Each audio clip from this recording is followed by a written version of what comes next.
turma, voltamos com o próximo módulo, módulo 4, e agora nós iremos falar sobre os tipos de contraste, né? Contraste não é tudo contraste, né? Nós temos uma variaçãozinha aí, né? Quanto às características desse meio de contraste, a composição desse meio de contraste. Eu quero que a gente inicie, né, com vocês prestando atenção no slide aqui, por favor. Tipos de contraste. Os meios de contraste utilizados nos exames de radiologia e diagnóstico por imagem são fabricados utilizando basicamente 3 substâncias com diferentes utilidades: o bário, o iodo e o gadolínio. Também podem ser naturais, água ou ar. Então, nós temos aqui uma variação, né, dentro desse contexto dos meios de contraste, aonde eles serão aplicados em situações diferentes. Então, o meio de contraste não é tudo igual, né? Existe uma variedade, uma variação entre a composição química, densidade, intensidade, poder, né, de ação no organismo, a constituição desse elemento, o poder de dissociação, ou seja, o poder de ser eliminado do organismo. Mas é importante entendermos que cada um desses meios de contraste, eles serão utilizados em diferentes tipos de patologia, ou melhor, em regiões diferentes do organismo. Isso porque eles possuem um poder de associação variado, né, de acordo com os tecidos.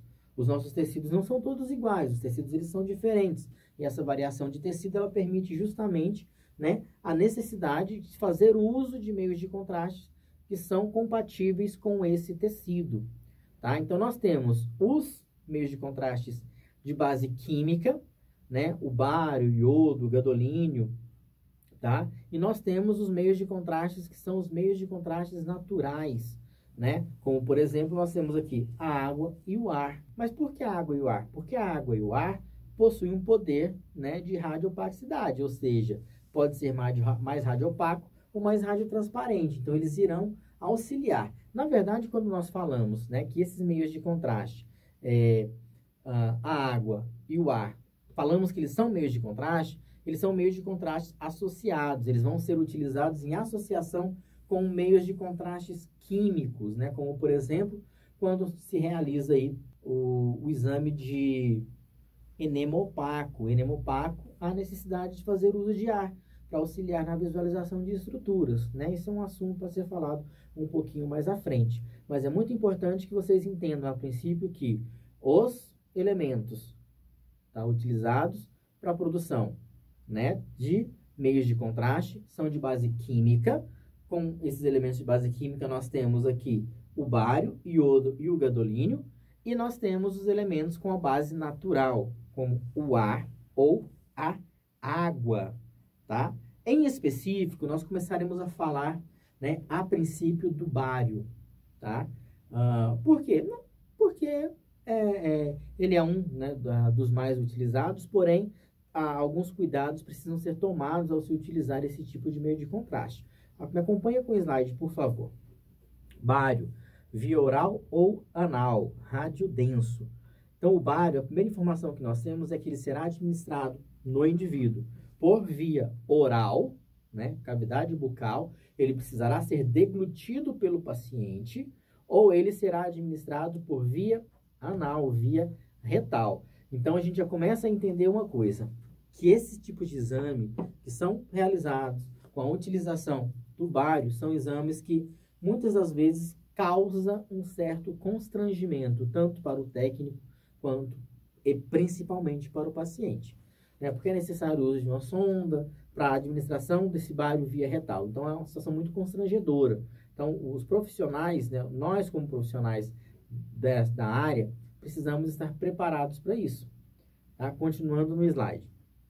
Os contrastes à base de bário são utilizados por via oral em exames que se deseja demonstrar melhor o tubo digestório. Exemplo, esôfago, estômago, intestino delgado, intestino grosso. No exame de raio-x e tomografia computadorizada. É um exame que é utilizado para demonstrar vísceras de cavidade oral e vísceras de cavidade de região abdominal, intestino, né, partes moles como um todo. Geralmente, ele é administrado por dosagens. Quando é em cavidade oral, por via oral, ele é administrado por dosagens. Então, são doses pequenas administradas em determinado período de tempo. À medida que o paciente ele deglute essa dose, tá, o técnico de radiologia vai realizando as imagens, né, consecutivas. Então, é extremamente importante que o técnico ele esteja em sincronia ali com a deglutição do paciente. Por quê? Se o paciente ele deglute, né, ele vai ingerir o bário, e o técnico ele atrasa, ele retarda a realização das imagens, ele vai perder ali o meio de contraste. Infelizmente, não poderá ser repetido. O paciente ele não pode tomar doses, né, que ultrapassam a recomendação clínica, a recomendação médica. Então, o paciente ele pode perder. E o bário, ele vai ser eliminado especificamente aí pelas fezes do paciente. Então, assim, ele não vai ser absorvido pelo organismo, né? Muito pelo contrário, ele não pode ser absorvido pelo organismo. Então, ele vai entrar pela cavidade oral e ele vai sair pela cavidade retal, através das fezes em específico. Então, é extremamente importante que haja uma sincronia, né, do técnico, da realização das imagens com ali o tempo de deglutição das doses que são necessárias para que as imagens elas sejam realizadas. Voltando ao slide. Esses contrastes não são absorvidos pelo organismo e são eliminados juntamente com as fezes, tornando-as esbranquiçadas por alguns dias após o exame ter sido realizado. Extremamente importante que o paciente, quando ele vai fazer, né, esse tipo de exame por imagem, que ele tenha total orientação e noção, né, de que o bário ele não pode entrar em contato com lesões, né, nos intestinos, lesões na cavidade oral, na boca, garganta, esôfago. Por quê? Porque quando o bário ele entra pelo organismo, ele não vai ser eliminado. Né? Vimos que ele só é eliminado através das fezes, através do sistema digestório. Se ele passar para a corrente sanguínea, ele permanece na corrente sanguínea. E ele pode agravar a situação do paciente.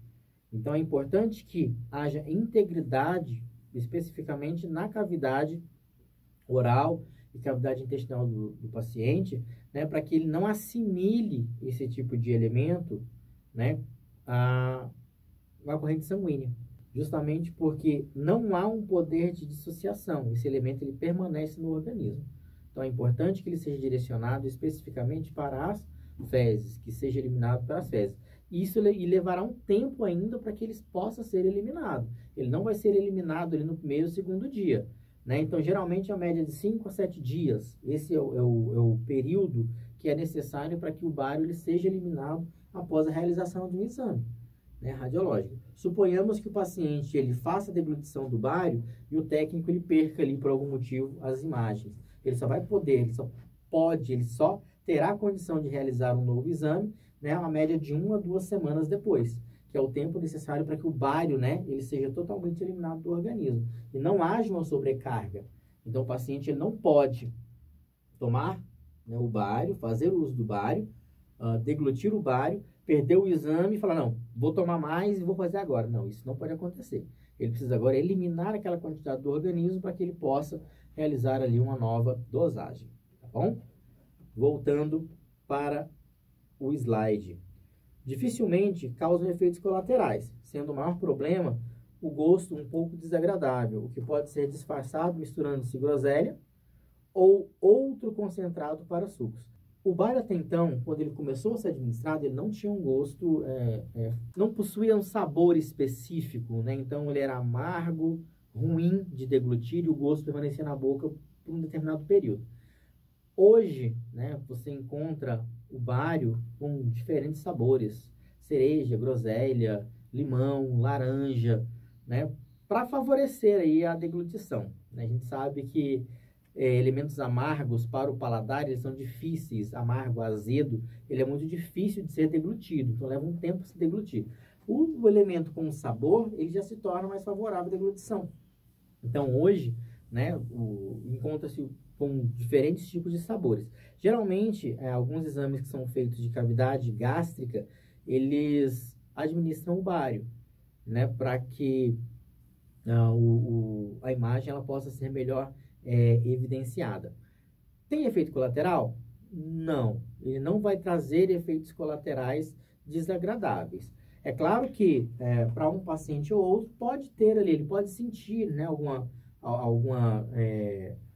algum aspecto desagradável, ele pode sentir uma condição um pouco desagradável, mas não tem um efeito colateral, né, que possa levar a uma consequência mais grave, tá? Então ele pode ser administrado de forma normal, desde que não entre em contato aí com lesões estomacais ou lesões da cavidade, de um modo geral, da cavidade gastrointestinal. Me acompanha no slide, por favor. O slide aqui, ele mostra, né, ele evidencia exames que foram realizados no estômago. Então, a imagem A, né, nós temos aqui exames, né, realizados no estômago. Então, você pode perceber que o estômago ele está, né, sendo evidenciado com uma cor bem clara, tá? E isso só foi possível graças aí à ingestão, né, à deglutição do bário pelo paciente, tá? Então, depois de um tempo, o bário ele vai ser eliminado. Enquanto a imagem ela foi realizada, você pode perceber, voltando à imagem, você percebe que a região intestinal ela fica muito clara, muito bem evidenciada. E isso faz com que, né, o profissional de saúde ele possa ter um diagnóstico bem favorável e preciso de qualquer patologia que apareça no estômago, né, ou no intestino. É claro que outras vias, né, se nós considerarmos o esôfago, laringe, faringe, né, o tubo digestório como um todo, né, ele pode ser demarcado por esse tipo de elemento, mas comumente, né, a região gastrointestinal, em específico aí, estômago, intestinos, eles são, o bar ele é bem utilizado para esse tipo de estrutura, tá? O próximo slide, ele mostra, né, é um videozinho muito rápido, né, vídeo de 3, 4 minutinhos, em que ele vai mostrar para vocês como é a preparação para um exame de enema opaco, um exame que é feito, né, com a administração de meio de contraste por via retal. E esse exame, ele utiliza um elemento, né, natural, que é o ar, né, para evidenciar estruturas que estão presentes aí no intestino. Então, acompanhe o vídeo e logo, logo nós voltamos. La parte de preparación del contraste, van a abrir esto.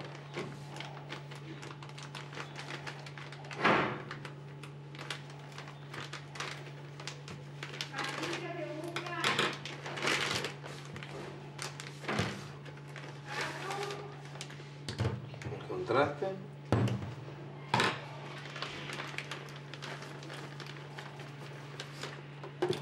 El conector, la manguera. La cánula y esto. Y esto queda donde va a ir el conector. Voy a dejarle nomás en la bolsita. Esto es lo último. La preparación, esto ya viene en solución, quiere decir que ya tiene líquido, pero igual nosotros le agregamos un poquitito de agua tibia, no caliente.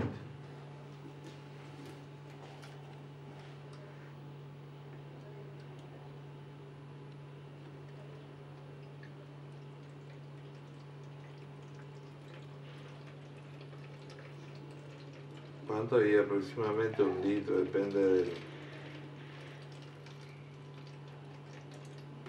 del paciente, la patología, lo que uno está estudiando.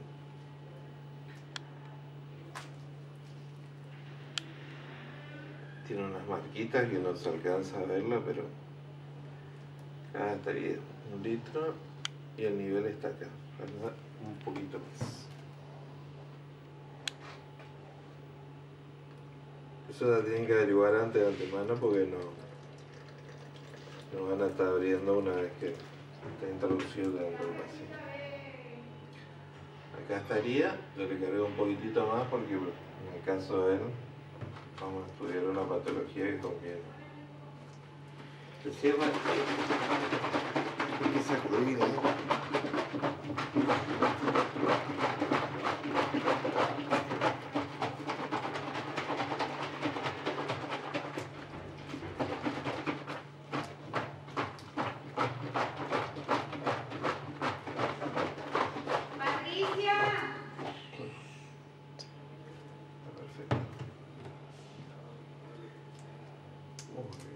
acá me conectó.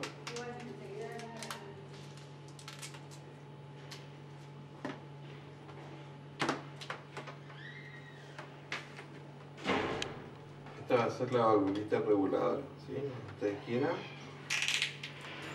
se cierra y se abre. ¿Cuánto? Y el pliegue de un codo, dice. Ahí. Esa es la altura a la que va a estar del recto. Ahí sí. Entonces me voy a colocar.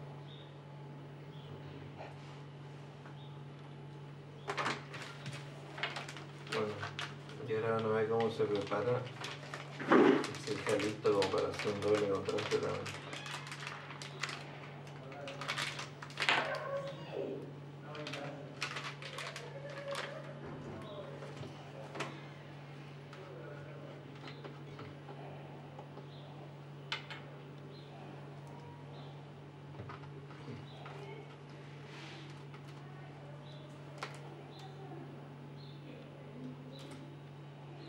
Tiene un piquito.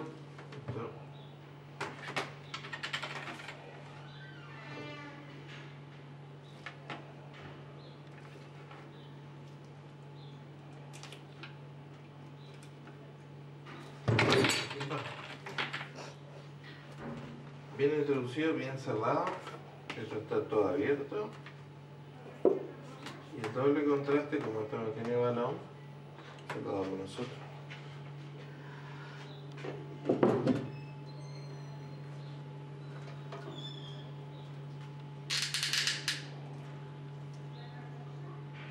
Ahí está. Ya ven que está pulsadito. Cuando se necesite esto, se va a pisar y dentro del método de Fisher va a dar un doble contraste. Espero que vocês tenham gostado. Infelizmente, nós não encontramos, né, imagens, vídeos da realização do exame, porque os pacientes eles não cedem direito de imagem. Então, justamente porque é um exame realmente muito constrangedor, vocês podem procurar que não vão encontrar. Então, a preparação do exame, né, e uma aula muito curtinha que uma profissional ela simulava ali o exame, mas essa aula eu não vi que tinha tanta fundamentação assim, então acabei não demonstrando para vocês. Mas o vídeo é interessante porque ele mostra a rotina, né, de preparação desse tipo de exame. É um exame muito comum, viu? Geralmente as clínicas radiológicas, tanto em hospitais quanto as clínicas particulares, fazem esse exame no período da manhã. Por que no período da manhã? Porque o paciente ele precisa estar em jejum, tá? Alguns pacientes, dependendo de 24 a 48 horas, né? Jejum de sólidos, especificamente, o intestino precisa estar limpo, e mesmo assim, com o intestino muito limpo, né? Respeitando aí o princípio do jejum de 24 a 48 horas, ainda se faz uma sujeira muito grande, né? Durante a realização desse exame. Mas precisamos estar preparados, né? O próximo elemento, né, que é utilizado dentro da área radiológica e que serve também como um elemento, né, que vai ser utilizado aí para demarcação de estruturas, tá? Ou como meio de contraste, é um meio de contraste natural. E com isso nós temos o ar. Me acompanha no slide, por favor. O ar ambiente ou dióxido de carbono, CO2, é usado como meio de contraste radiológico radiotransparente. É comumente utilizado em associação ao sulfato de bário nos exames do tubo digestório, na técnica do duplo contraste, bário-ar. O ar aqui utilizado pode ser obtido através da deglutição junto com a suspensão de sulfato de bário ou através da ingestão de cristais produtores de gás, dióxido de carbono, CO2, como o citrato de cálcio e o citrato de magnésio. Então, olhem bem. Quando falamos, né, que o ar é um elemento natural e que vai ser utilizado aí como meio de contraste natural, é necessário que ele seja estimulado no organismo, tá? A técnica de duplo contraste consiste em quê? Em associar dois meios de contraste, um com a carga, né, um pouco mais pesada, digamos assim, no organismo, um poder de ação com potencial maior no organismo, e o outro com um potencial de ação um pouco mais baixo, que nesse caso é o ar. O ar, ele vai ser estimulado no organismo de que maneira? Fazendo a ingestão, né, de elementos específicos para que isso aconteça. porque vai estimular a produção de gases na cavidade intestinal. E os elementos que são utilizados, né? O citrato de cálcio e o citrato de magnésio. Então, o paciente ele vai ingerir ou citrato de cálcio ou citrato de magnésio. Após a ingestão, o que que vai acontecer? Esse paciente ele vai receber por via retal, né, o bário, e a associação desses dois elementos fará justamente com que o poder de visualização aumente para o técnico de radiologia e a imagem ela terá uma qualidade muito melhor. Temos aqui uma imagem específica, né, dessa técnica. Me acompanhe no slide, por favor.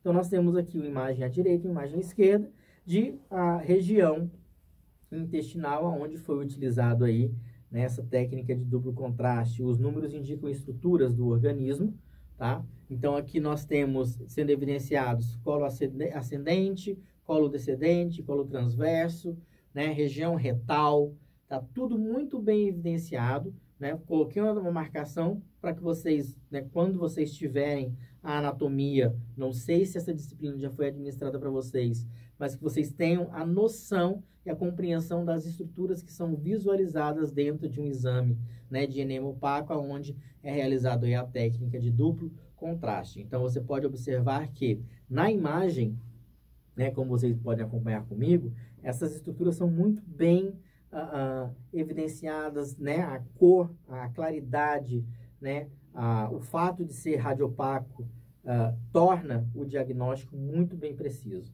tá bom? E isso é extremamente importante, porque vai favorecer aí um diagnóstico muito rápido. Próximo elemento, gadolínio, né, o elemento que é mais utilizado aí na ressonância magnética, com intensidade muito maior na ressonância magnética. Acompanha comigo no slide. Gadolínio. Os contrastes à base de gadolínio são utilizados apenas na veia em exames de ressonância magnética. São contrastes extremamente seguros e que dificilmente causam alergias e raramente têm contraindicações. Então, como eu falei para vocês, é um elemento que é utilizado aí especificamente na ressonância magnética e vai servir para demarcação de estruturas, principalmente estruturas vasculares.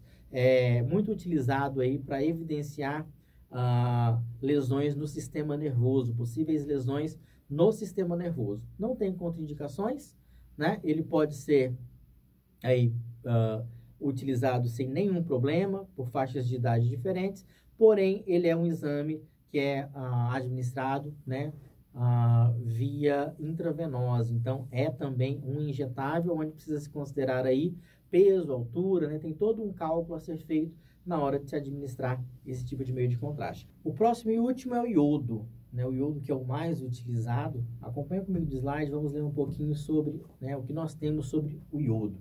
Meio de contraste iodados, MCI. Os MCI foram introduzidos na prática clínica em 1950 e desde então têm sido amplamente empregados, principalmente depois do advento da tomografia computadorizada. Estima-se que cerca de 75 milhões de doses de MCI são aplicadas por ano no mundo inteiro. Os contrastes à base de iodo podem ser utilizados por via oral, venosa ou outros ductos do corpo humano. Quando utilizados por via oral, servem para demonstrar melhor o tubo digestivo, porém, diferentemente do bário, o iodo é parcialmente absorvido pelo organismo. Já quando utilizados na veia, eles servem para demonstrar melhor diversos órgãos internos do corpo, bem como veias, artérias e alguns tipos de lesões. Então, olha só, o iodo, ele é amplamente utilizado, ele pode ser utilizado tanto, né, via oral, intravenosa, para visualização de estruturas moles, estrutura do sistema nervoso, estruturas, né, viscerais. Então, é um exame, um meio de contraste de amplo, né, espectro, digamos assim. Então, ele tem um poder de amplitude, um poder de ação muito grande, tá? É o mais comum, ele pode ser associado pelo organismo, então parte dele vai ser associado, né, parte dele vai ser absorvido pelo organismo dentro de uma condição. Nós temos aí os que são iônicos, né, os meios de contraste iodados que são iônicos e os que não são iônicos. Acompanha comigo no slide, por favor. Basicamente, dois tipos de contraste à base de iodo. Os iônicos, que contêm carga, e não iônicos, não contêm carga. Os iônicos, por serem mais antigos, causam mais sintomas e têm maior risco de ocasionar alergias. Já os não iônicos são contrastes de última geração e raramente causam reações alérgicas. Qual que é a diferença do iônico e não iônico? O iônico é o mais antigo. Ele vai se associar muito bem com o organismo, podendo causar alergia e uma reação adversa. Já o não iônico, ele não vai se associar ao organismo. Então, ele não vai trazer para o organismo qualquer tipo de problema. Hoje, tá, os iônicos, eles praticamente não são utilizados. Muito difícil de ser utilizado, né? É claro que o iônico, ele possui um valor mais baixo no mercado. O não iônico, né, ele possui um valor um pouco mais alto, mas não tão significante assim. Então, a diferença entre um e outro é que, especificamente, o iônico, ele se associa com o organismo, causando ali um problema, né, uma reação adversa, e o não iônico, ele não vai trazer nenhum tipo de problema para o nosso organismo. Com esse slide, eu finalizo, né, o nosso 4º módulo. Espero que vocês tenham gostado e aguardo vocês para o nosso 5º módulo. Obrigado.